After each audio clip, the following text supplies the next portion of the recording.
Good morning, evening, night, and welcome to the next episode of the Highly Illogical podcast. This week I am hosting because Zam is fucked out his face, and so that's it. I mean, I'm joined by my normal Zam and also my friend Adam, who is a fellow Trekkie. Hello. Today we are going to be talking about serialized Trek versus episodic Trek. So, as a lot of you know, what serialized Trek is more like Deep Space Nine, Enterprise, Discovery, Picard. I know bad words to some of you, but just wait till the end. And then more episodic Trek, which is of course the original series, Next Generation, and Voyager.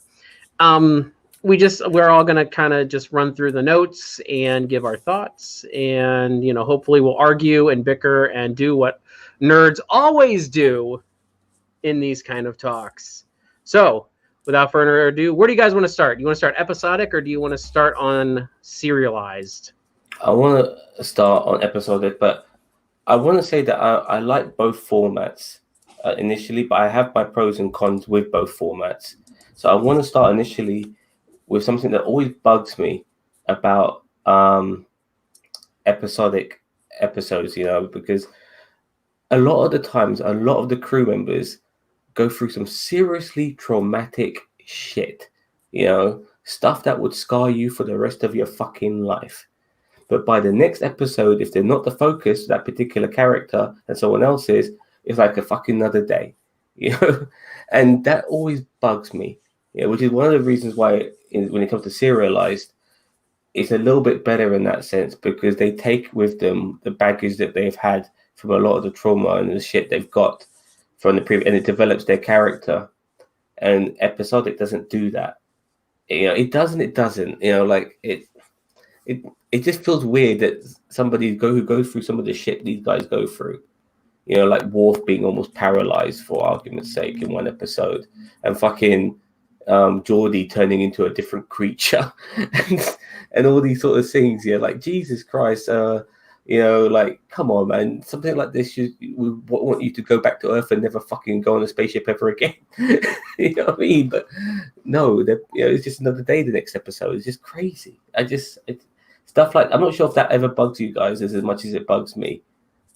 Adam, does that sort of, have you ever thought of anything like that? A trip to Counselor Troy, and and she does her oral gymnastics with her therapy and makes it better. Zadi, we're done. Yeah, I know. That's a good point. I never thought of that. Look, I know some of these things are trivial. It's a bit like like with Murder, She Wrote, like the amount of times, just Angela Rose, that's the actress, Jessica Fletcher's character is always surprised that someone gets killed, and no one's ever thinking to themselves, you know what, this bitch is around so many fucking murders, it's got to be her finally, for fuck's sake. No one ever thinks that, and she's always fucking around people getting killed. It's fucking crazy. You know what I mean? Shit like that. Stuff like that bugs me, like it really does. But yeah, sticking with Star Trek.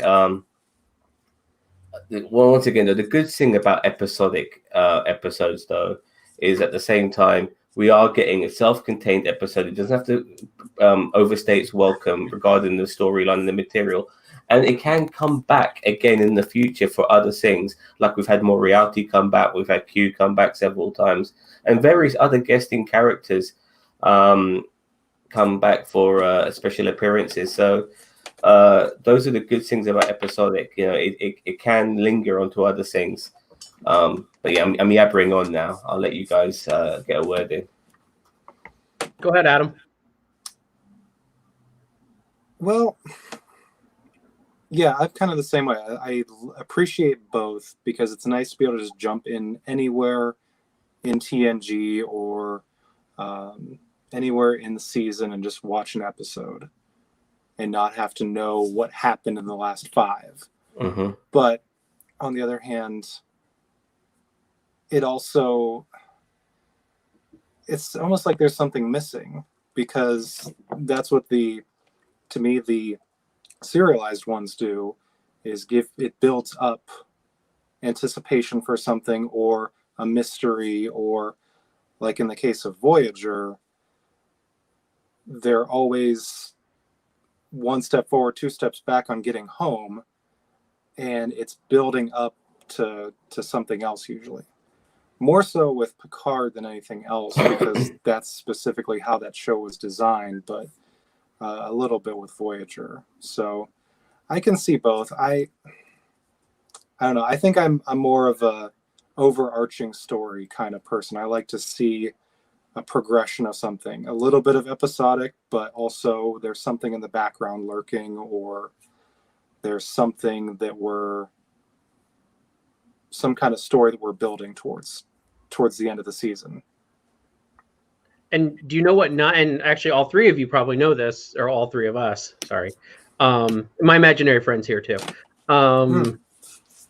One show that's not Trek that did this very, very well with the whole, episodic, but yet still doing a good serialized storytelling was The Flash season 1. It was very episodic if you watch it, but at the same time, they did a really good job at serializing a lot of the main plots throughout the season. Yeah, the serialized stuff was like the subplot, whilst the main plot was like the villain of the week. But there was a great balance there. The issue with a serialized show is that you can't afford to miss an episode. You could afford to miss episodes of Star Trek and Voyager and the original series, and even if sometimes DS9, and you wouldn't feel like you wouldn't feel like it was the end of the world, and you can't go back to it now. Yeah, and all of that sort of stuff. It was just all in its own bit, and I do miss that, which is why I think Orville, to a degree, is done really well, because it's bringing back an old formula that nobody's doing. Everything is serialized now. Everything. Who would have thought fucking Star Trek would have ever been serialized when they made Discovery? And now they've done fucking Picard as well. And the closest we kind of got to that was in DS9, but they done it so cleverly. They done it in the way you explained it about the Flash before the fucking Flash did it. They're genius. I mean, they've already established so much lore now with the original series and Next Generation. Anyway. DS9 though is the exception to the rule, in my opinion. I don't know what it is about it that it's made it. I think by then Star Trek was such a phenomenon that people were watching it regardless and not even knowing it was serialized. Well, I agree. I DS9 was completely serialized before serialized was cool. I mean, kind of going back to what we were saying, now I don't even remember what I was going to say about that. But I mean, looking at the episodic, I mean, one of the big issues that I've always had with episodic, or I remember what I was going to say. I mean, episodic is kind of a product of its time, because let's look at it nowadays, like where we have streaming and we have binge watching. Mm-hmm. So, I mean, you usually don't just jump into the middle of an episode of Picard. If you have CBS All Access, you usually start from episode 1. So, I mean, I feel like that episodically, yes, like it can be done, as we saw with The Flash season 1. However, I still feel like it was a product of its time, where it's just kind of becoming obsolete in the age of streaming services and binging. I think because of that, I think creators are not really understanding that people will still happily take episodic and binge the whole fuck out of it as well, regardless of it not being serialized. I agree. And I think there still is a place for it, even in today's world. Like I said, with Orville being the standard bearer of this sort of shit we love watching, and being an old format that everyone still appreciates. Well, and I also think that's what the new show on CBS, the Pike series, Strange New Worlds, I think that's what that's going to be. I think it's going to be more episodic rather than serialized. And I mean, they'll have the overarching themes, like, Pike knowing his future and stuff like that. But really, I mean, it's just going to be, I think it's going to be, I think even they said in the interview that it's more of a week by week adventure. Adam, you got anything to say? But I've got a thing to say. Adam? One thing I was going to bring back up, where you mentioned the villain of the week idea with Flash. it's kind of that way for me with TNG, where it's like, okay, how are they? There's a problem. How are they going to get out of it this week? Yeah, I felt the original series was like that. A solution, and we're going to get out of this problem, and it's not disappointing, but it's a build up to, they're going to get out of it because there's going to be another episode next week. Yeah. So that's where I prefer the serialized, where you don't know what's going to happen next.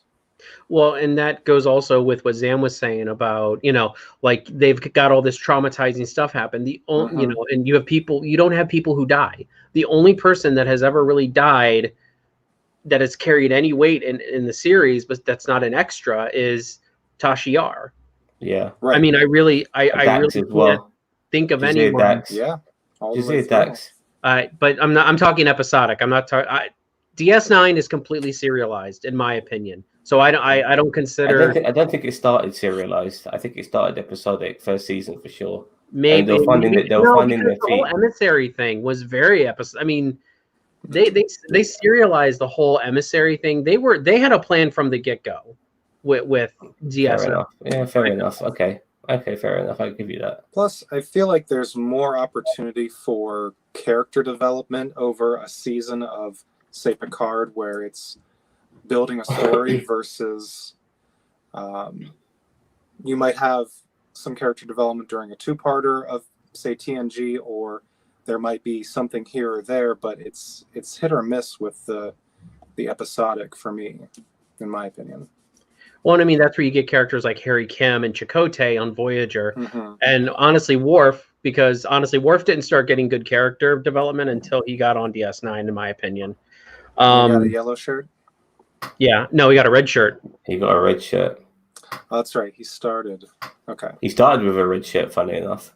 And then he went to yellow, and then he went back to red. But also, who I wrote down Troy and Crusher on TNG. Worf, Crusher. I mean, they're the only progression that Beverly had was through Wesley, and that's it. Yeah. And maybe through Picard. So she was like also secondary. Coming back to the show. Well, yeah. But that was behind the scenes drama. That was behind the scenes character development, not on screen. I don't know how you guys forget Dr. Pulaski. Oh, that's true. I forgot about Dr. Pulaski. I don't know how you guys feel about Discovery, but in my opinion, the better episodes for season 1 were the more episodic episodes, like the Harry Mudd episodes.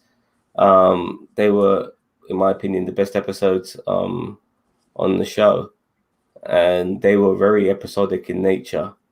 And when it was like during the middle part of the season, that's when they became episodic. And it had obviously its build up, and then they started going around in space and shit, and they started discovering things like Harry Mudd and stuff like that. And then they went back to the spores just to finish it off, and then they fucking go to an alternative universe just to cap it off and all that shit. But I did like that Harry Mudd episode, and that was an episodic episode, and I'm not sure how you guys felt about that. I didn't get to watch all of the first season straight through. And then I got some spoilers, so when that happens to me with a show, I kind of tune it out. So I need to give Discovery another chance. Yeah, it's Star Trek, which is why it's not the best Star Trek, but it's what we got. Well, my opinion on Discovery is I think the first half of the season is pretty, I don't want to say boring, but pretty unengaging to me. Usually right around the second half of the season where they do the whole alternate dimension thing, which I'm not trying not to spoil too much, because you haven't watched Adam, you haven't watched all of Discovery. Zam hasn't watched all of Picard. Got to tiptoe around you guys. But anyway, but the second half of the first season of Discovery is kind of where I started really gaining interest in it. And honestly, the second season I thought was really good as well. I wouldn't say it was perfect. I wouldn't even say it was really, really good, but I would say it was definitely better than the first half of the first season, which is understandable. Most Trek's first seasons are not horrible, but really establishing and getting their feet wet, and then you go, yeah. I mean, like look at season 1. Yeah, right. Who Riker with no beard? I mean, that's like Adam with no beard. Don't look. Give me a week; it'll be back. Nice. Oh, I should have led with the smooth as an android's bottom. Oh, there you go.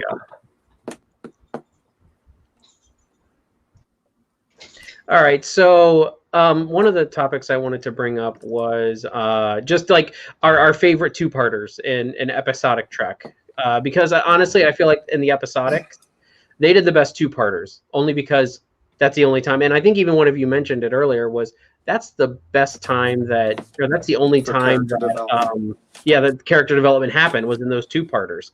So I'm going to lead off with the one that everybody thinks of is Next Gen's Best of Both Worlds. Sam, what do you think about that one? It's fantastic. I'm having to remind myself about it. Obviously, Picard becomes a Borg.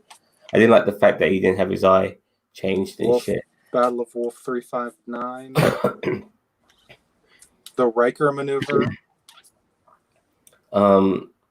It's the Riker maneuver. All I remember, and this is what I'm trying to like go through my mind here to remember this shit, but I do know that I enjoyed this, and I have nothing really negative to say about it. It had a movie vibe about it.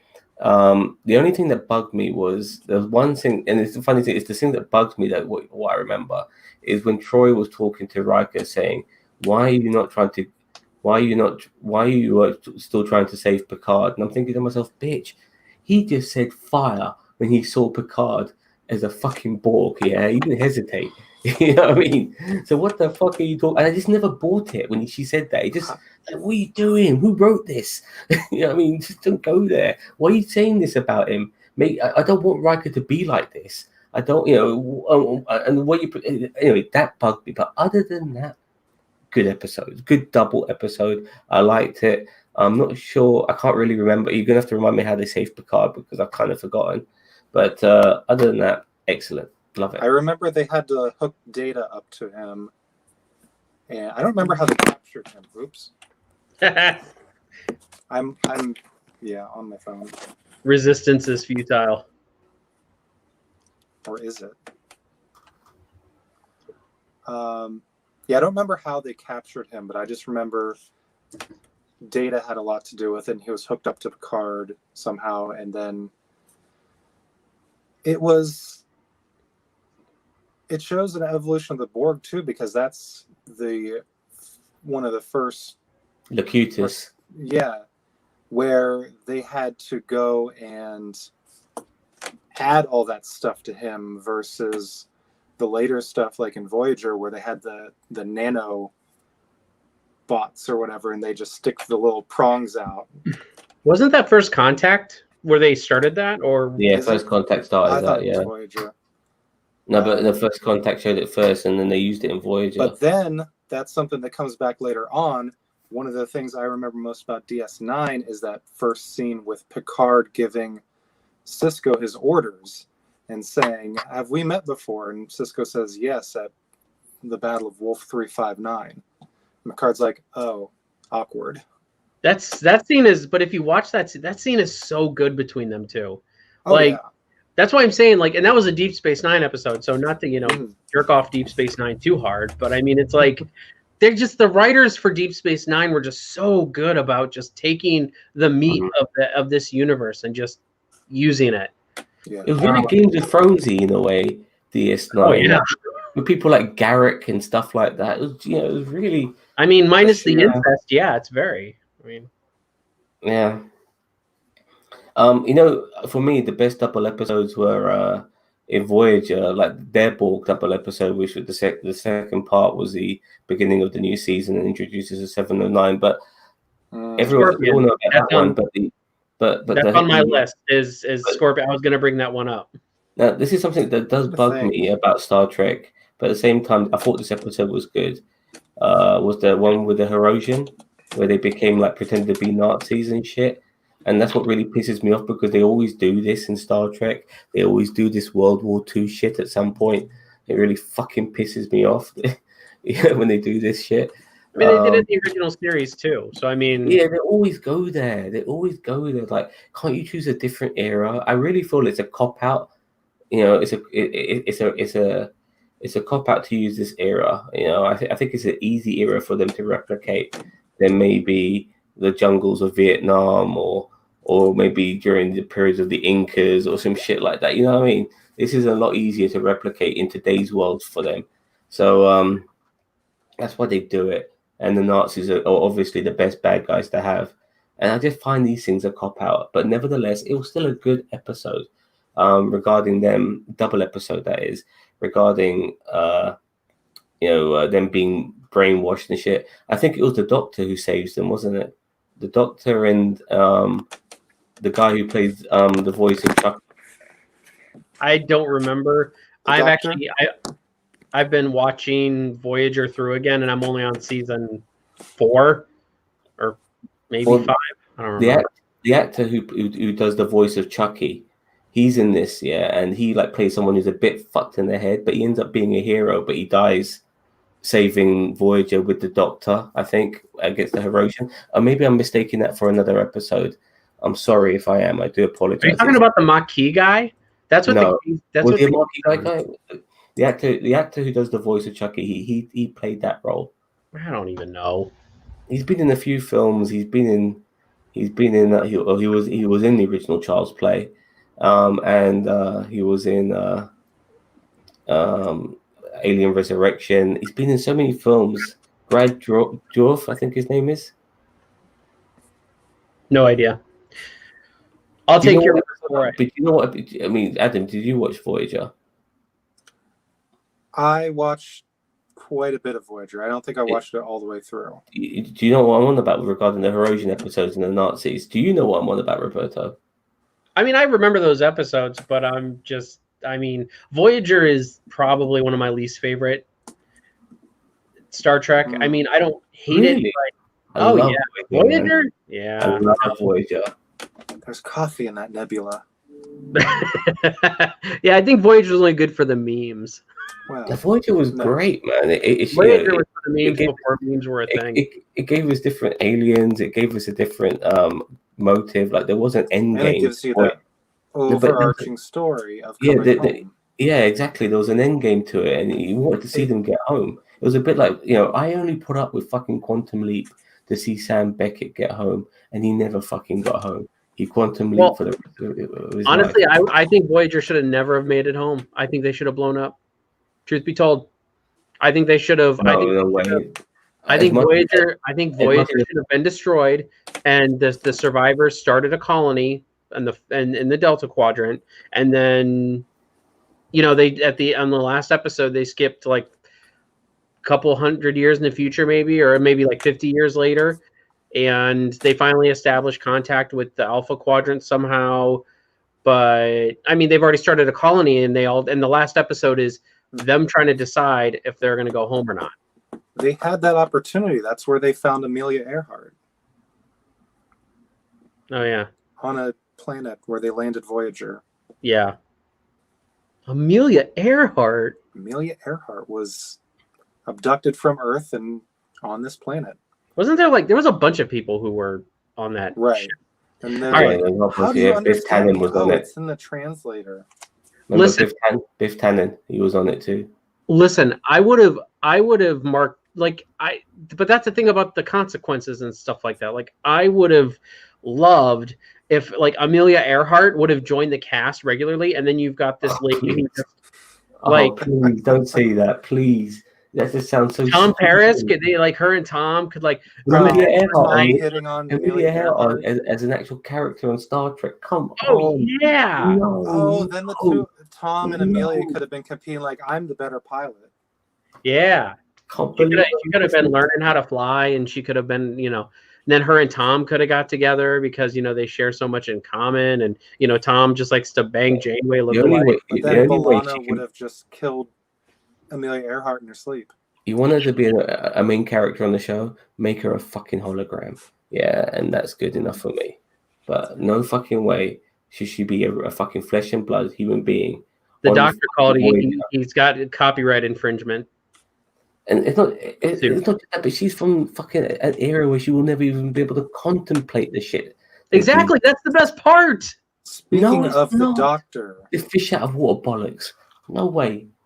Anyway, sorry. one of like episodic episodes we just watched recently was where he gets sent over to the Prometheus. Now that is a good episode. I love the Prometheus. That ship is awesome. Splits into 3. Love that Computer, ship. deactivate emergency medical hologram. For help with that question, go to the help and feedback section of the Alexa app. What is that? My Alexa goes by computer instead of Alexa. Oh. Now, with the movies, they serialized the movies. Well, the movies are supposed to be serialized in a way, but if you think about it, from episode 2 right to episode 6, it was serialized. They mentioned things like from the past, like even in episode 5, McCoy said, "I liked it better when you were dead." There was no episode 5 in Star Trek. I don't know what you're talking about. I'm talking about the movies. There was no 5. They just skipped right over 5 and went to 6. I don't know what you're talking about. Look, whatever. Episode 5, the Klingons strike back. Whatever, yeah. The one with God and shit. Anyway, what does God mean? The point is that there were references in episode 6. Spock once famously said, "I've been dead before," and also they brought up David, who died in episode 3. So it was totally serialized. I like that character.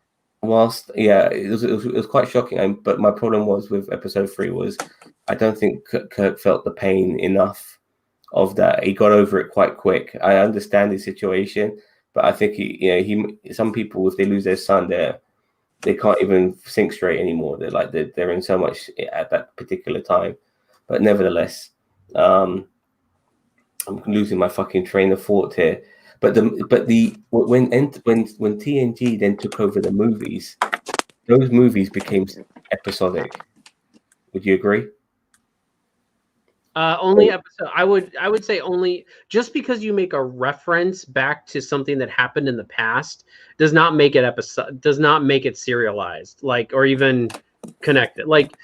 I would still consider, except for 2, 3, and 4, I would consider all of them episodes. Yeah, look, I do agree, but you do feel there's a connection from 2 to 6.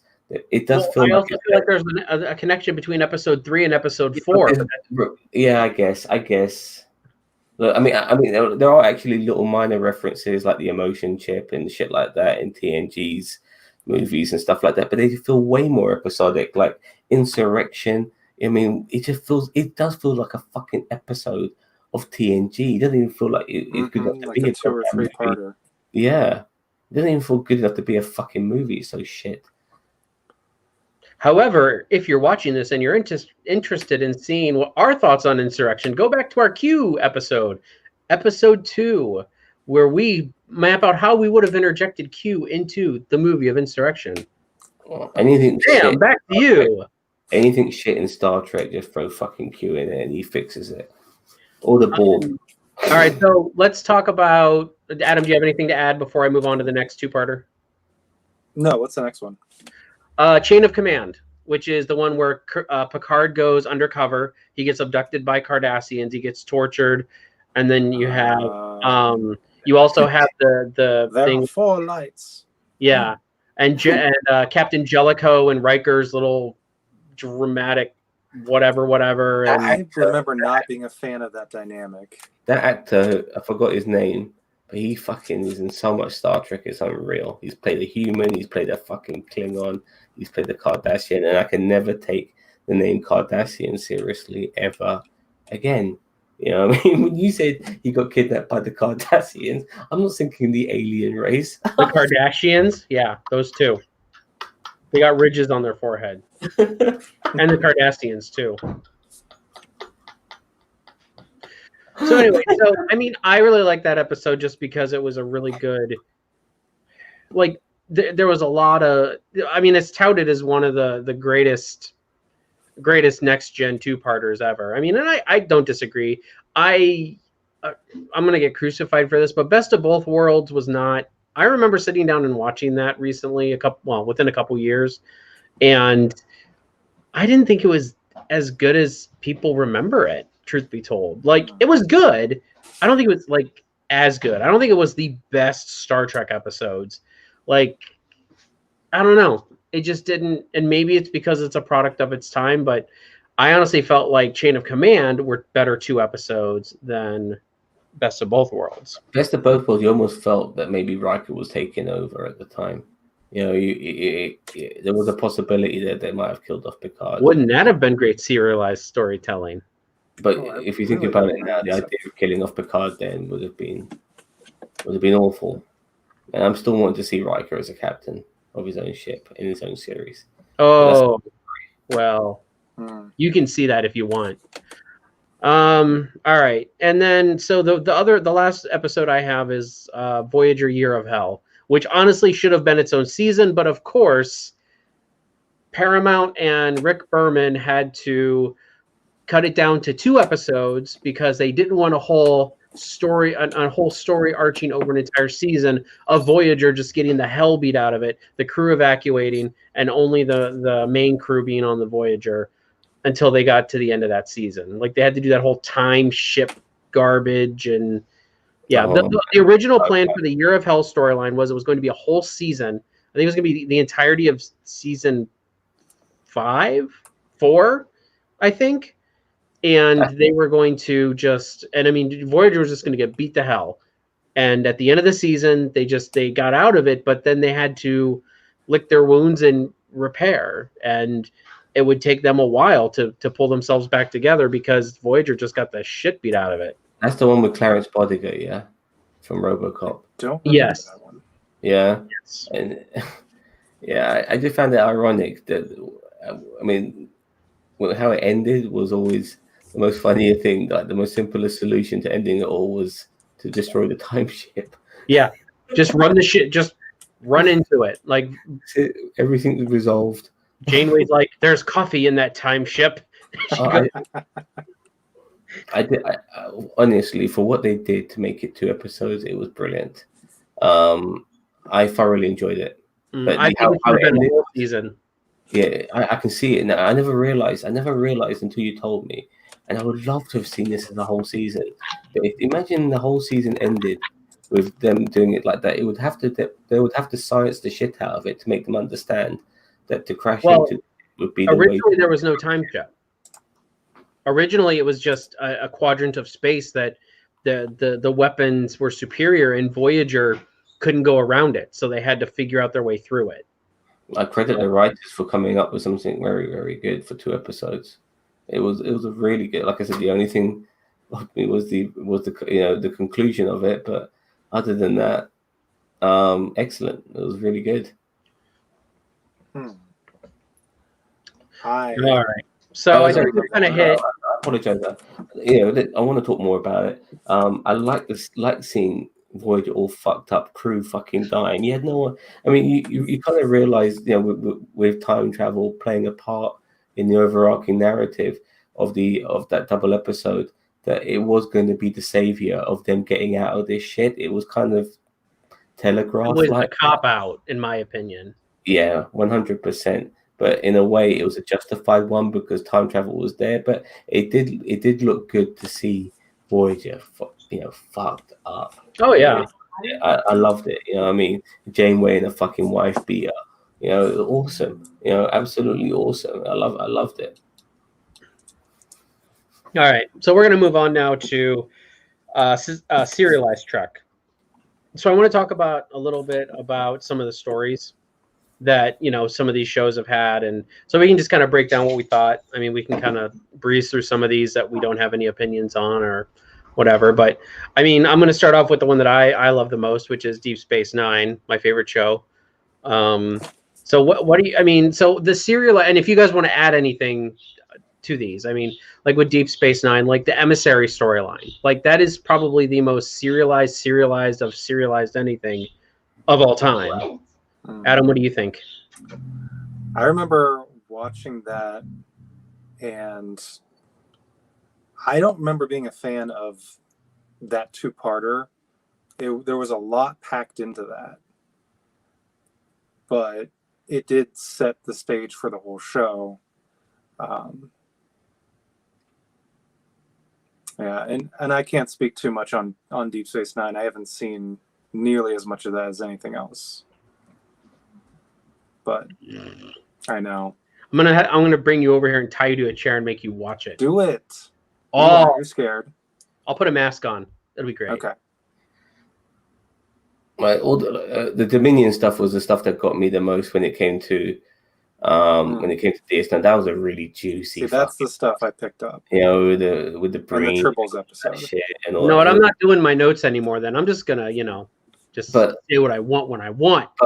But so much of there was so many weaving storylines, subplots which were not just for one episode. They were serialized. The subplots were just as serialized as the main plots, and they were going into all types of things like Nog ending up being a Starfleet officer.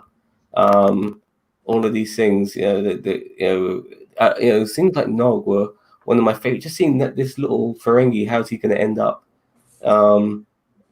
Was great. I loved it, and the kid who played him, what a good actor. Dude, he knocked it. If you watch the scene of Cisco and Nog and the whole, why do you want to be in Starfleet? And then Nog's explanation just about, he doesn't want to be like his father. That is some of the best shit I've ever seen ever. Like, and I mean, it's so real, and it's just like, it just blows my mind how like this kind of stuff was in a Star Trek show, but at the same time, it makes total sense because Star Trek is always, as it has been, Star Trek, breaking barriers and, pushing the envelope where it can, especially Deep Space Nine. And in my opinion, I think something that never really got looked upon, but it was so subtle, but throughout the whole series, I think Benjamin Sisko was almost becoming mad. Yeah, I think he was. And I think that was lost on a lot of people because of some of the shit he had to go through and some of the decisions he had to make, and which were not very Starfleet-like. But then again, we haven't seen Starfleet in the best light in more recent Star Trek media, but nevertheless, they were looked upon a lot more holier than holy back then, and he was like breaking the fucking rules. I mean, he was, like people like Kirk were rule breakers in the sense that they might steal something from work. He was willing to fucking bomb a fucking planet just to fucking get a guy. You know what I mean? Well, I mean, the other thing is that a Romulan ambassador, he was willing to let a Romulan ambassador die to get the Romulans to enter the war. Like he conspired with Garrick to just commit murder almost. And Garrick even said, Garrick said, you weren't willing to make the hard call. I was. And then even at the end of the episode, Cisco said, but you know what? I'd do it again. Because now the Romulans have joined our side in the war. I've got to say this before I forget. What made me love Cisco the most was the episode where Odo lost his power, but they all ended up getting some sort of surgery done to make themselves look like Klingons. And they kind of realize they're not really acting very Klingon-y amongst the Klingons. So what does Cisco do? He knocks some fucker out, yeah. Well, I mean, he's the only one who's punched Q. No. He knocks some fucker out, and he goes, "Don't stand next to don't get in my way, or stand next to the blood wine," or some shit like that. I mean, the line he gave, but he made himself come across as Klingon right there and then. You know what I mean? And so that way, there was no suspicion put upon them by doing that particular act, and that was brilliant. I loved it. I loved it so fucking much. That's great writing, great stuff, and I love shit like that. I really do. I appreciate stuff like that in television when they intertwine and stuff like that. It's really good. Adam, anything? Sorry. Yeah, Deep Space Nine. I wish I had more to add. Dude, I let me put love this for the you. Tribbles episode. Everybody Is that- loves the Tribbles episode. Is that It's the the one greatest you're episode. It's the greatest So- episode of Star Trek ever. right? Where Without a he doubt. hands the thing to Kirk, and it was so seamless. But that and just I remember seeing a lot on the Dominion War. The episode where Riker's teleporter clone came in and stole the Defiant. Yeah. Not Will, right? What was his name? Thomas. Riker. Thomas Riker. Like, And then he's part of the Maquis. He pulls off the. He shows off his Spock goatee. Oh, I'm evil. I've got the Spock goatee. No. But you know what the best episodes are of DS9? Yeah. The Mirror Universe episodes. Yeah, they're The brilliant. Mirror Universe episodes of Deep Space Nine are by far some of the best episodes of Deep Space Nine ever. Seeing a horrible Bashir makes me happy. Yeah, I mean, I did enjoy that. Evil Bashir. We just recently watched Mirror Mirror, and I've seen the episode of Enterprise where they incorporate the Mirror Universe. I don't remember the DS9 ones. Oh, it's they have you know how Refresh me. Q is like a staple every season for TNG. For all three of them. Yeah. Well, No, Q not isn't as one much of an episode, extent, but but the Mirror had a Universe thing for staple him. every season for Deep Space Nine, and they do fantastic work with it. I would definitely, as I said, I would definitely recommend you watching DS9. It is by far the best Trek series in my opinion. Period. And the problem with coming up with new content now is it's really difficult to know where they're going to go, because do they just repeat the same formula, which I have no problem with, regarding maybe just another ship going about, which they're doing with Strange New Worlds. But personally, I want something a bit more up to date with the timeline, which is the one good thing about Picard, I guess. It's the most up to date Star Trek there is, and it's not even Star Trek Online. Fuck that. you can go dock at DS9. Been So there. I want to see something post Picard where they're flying around in the ship doing shit. That would be nice. Simple, Trek Online. easy, and it could be another ship. It doesn't have to be. I think they're losing themselves. I think people. I think the developers just need to realize, let's just go back to what works. Let's just do another TNG with a different ship. Don't make it Enterprise. Make it about another ship. Different. They are doing a lot of branching out ever since. Yeah, but they're So- going. They're going with prequels and shit, and they might as well have done the Kelvin timeline the way Discovery looks. It's ridiculous, not doing the Kelvin timeline with the way Discovery looks. But it just doesn't all fit. I mean, the way the Enterprise looks doesn't feel relevant to how it's supposed to look in just a few years. It's like, what the fuck's going on here? And I'm trying to maybe get with what they're trying to do. They're modernizing it, even though it's not modernized in the past. I kind of get it, but it feels a bit weird. Right. I think they tried to address that with Captain Pike saying to remove all this fancy shit through the ship and bring it back to Yeah, but then the outfit simplify everything. and you do see you've been on other ships, and they kind of they're very similar. I mean, there's a rotating dial. I remember that when I look at that on the Discovery does. Oh god, stuff like that is so funny. That's why I love the triple episodes with DS9, because obviously it reminds you how times have changed so much. All right. Well, so what about? Oh, do we want to talk any about Picard? Oh wait, that's right. Zam, we can't. Zam, plug No. your ears. All By right. tiptoeing around everything, maybe. No, let's fuck Picard. Okay, Discovery, which we've kind of already touched on. It could be better. They missed an opportunity not making Lorca the regular captain, because he was so different to all the other captains, that having him as the captain would have been really fascinating for the show. But they blew that. But I disagree. I like the way they handled Lorca perfectly. I liked having I a don't captain. know what you're talking about. I liked having Plug your ears, Adam. Plug them. all the even Cisco, all the previous captains have been quite liberal. To have a very conservative style type of captain would have been very refreshing for the show. I mean, I agree with you. I think having that type of captain would be awesome. So I don't disagree with you in that aspect. But at the same time, I like the way they handled Lorca.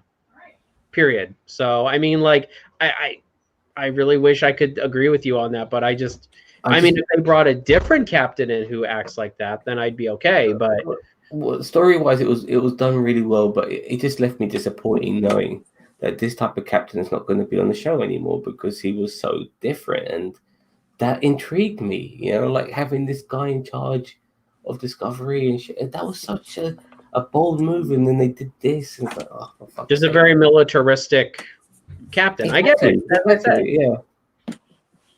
Yeah. So, nevertheless, you know, I think they're going to be. I think a trend with Discovery is going to be a different captain every season. I'm not sure if you think that's going to be the case. I think that seems like it's going to be the case, or they're not going to have a captain this season because, well, I mean, they'll have Saru, I guess, but Saru. I mean, you know, because the way they left season 2, it kind of leaves it very ambiguous as to what kind of situation they're going into, and I don't want to spoil it for Adam, but I mean, they left it very ambiguous as to where they're standing with the Federation is going to be when they arrive. So there you go, Adam. There's your teaser. I personally think they're going to, without giving anything, they're going to cop out, and it's going to be resolved very easily. You think so? Yeah, With a time ship. There's coffee in that time ship. So that's my, because it's amazing how like things get set up for something quite remarkable, and then it just gets copped out. Yeah. Yeah. But honestly, I feel like Discovery is less likely to cop out, though, because I feel like Discovery's not done too much copping out. I mean, their serialized storytelling is all a little bit more like Game of Thrones in the aspect of they're not afraid to kill people off. They're not afraid to make changes to major cast members. How season 2 ended is quite remarkable, and for them to continue from there. But yeah, it's better because it gives them a wide. I'm really not trying to spoil anything, so you might want to close your ears, Adam, but I really want to try and get this point across. Is it okay? I just feel that they're going into such brand new unknown territory here, Rob, that they won't know how to deal with it for a whole fucking season. I think they're going to immediately go back in time again. They're going to be in space, and they might come across a futuristic spaceship. And before I don't think they're going back. I think the reason why they took them there is so that, you know, because everybody complains that. I think the reason why they took them to the future is because everybody complains that they're, you know, that you know, oh, this is too constrained by, you know, what's to come. Well, now they're in the future, so now we can have anything, and I think that was the point of why they did that. I don't think that is gonna remedy itself in one season. Oh, the cat.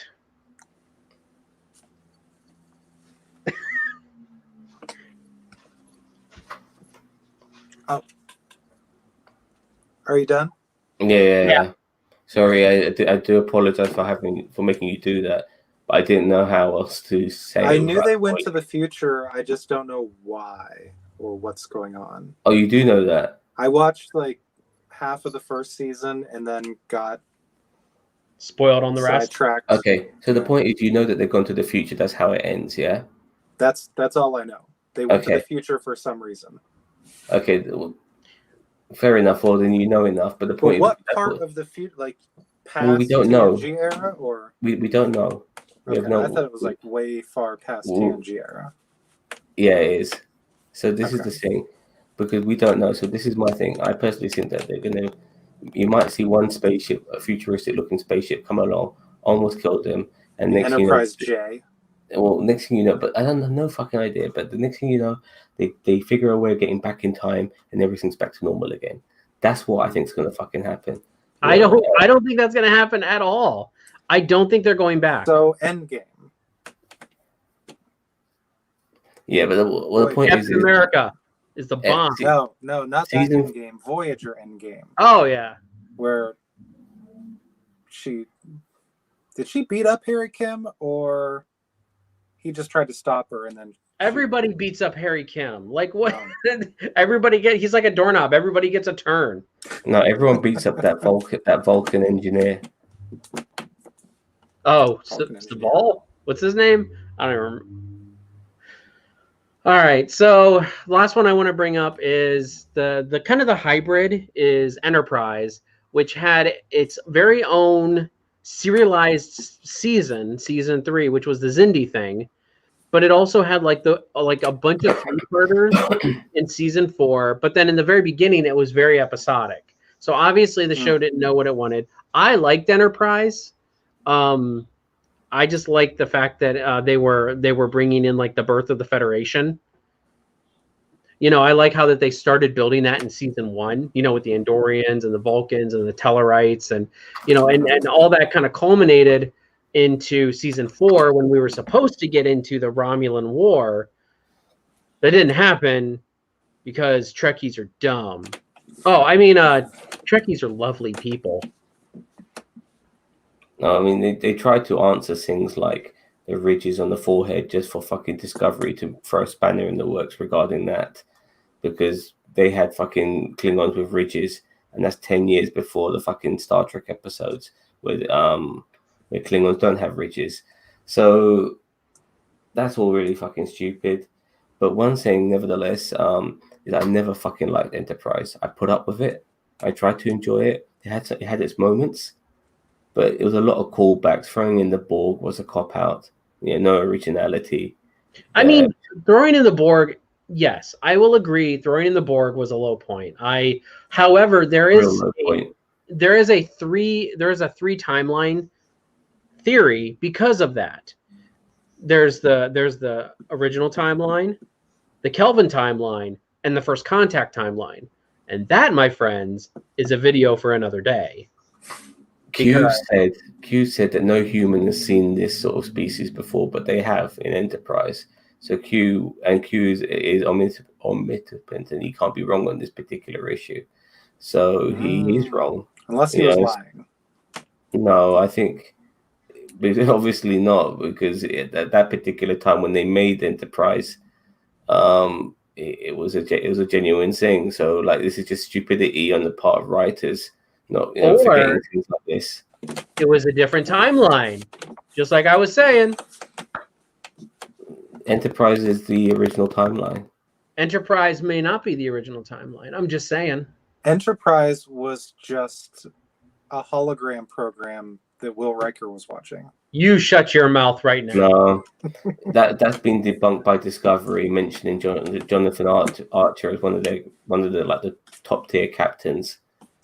Yeah, but then the Kelvin timeline, and it was mentioned in the 2009 movie. Yeah. Oh yes. Beagle or something. Yes. They mentioned his prize beagle, but it was like 100 years ago, and I'm like, that is an old ass beagle. Yeah. Yeah. No, but no, it could have been another beagle. Okay. Archer Maybe would it have was cloned. old. No, I mean Archer, it would have been Old Man Archer's last beagle before he died.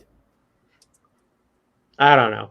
And humans, by that time, humans could live to a lot longer as well. They can be really old and shit. Yeah, so. like 120, I think, is a normal lifespan for a human in that age. Yeah. Because, you know, they don't have McDonald's in space, so people live longer. Yeah, exactly. So I appreciate all these connections as well, because it just adds something to Star Trek, in every aspect. Like when you watched Star Trek, what was the third one? Beyond, the Kelvin film. Was it Star Trek Beyond? And you realize Idris Elba was the villain. USS Franklin. He was like sort of disgruntled fucking Starfleet employee, and he's mentioning stuff like the Zindi and shit like that, which was obviously during Archer's era. So you appreciate stuff like that. You really do if you're really up into your Star Trek. The Enterprise is in a different timeline. I'm just saying.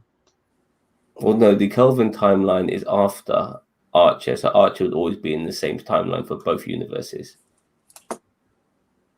Yeah, both universes. Or all three, if you're talking about the First Contact timeline. I don't know what you're talking about. Exactly. It's all right. You'll have to look up. No, I know what you're talking about, but the First Contact timeline is like it's a time loop, isn't it? Like Zephyrin fucking cocking his bum, fucking said fucking. Sorry, it's a stupid joke. I know. Nevertheless, those are all astronauts. Some sort of Star Trek. Roll credits. No, but it's a bit like fucking. Like Doc Brown, being told by Marty certain things that made him almost come up with a way of figuring out time travel. Because his future self told him and stuff. Adam passed out. His future self told him stuff. Like even in the third movie, he learned a lot about time travel from all the information his future Doc Brown gave himself. So sometimes your future self, what you've created in the future, comes back to basically make you create the future in the first place. It's the John Connor effect. It's the John Connor effect, basically. Time travel's weird. I don't want to talk. Yeah. We're talking about Serialized. Wibbly wobbly, timey wimey.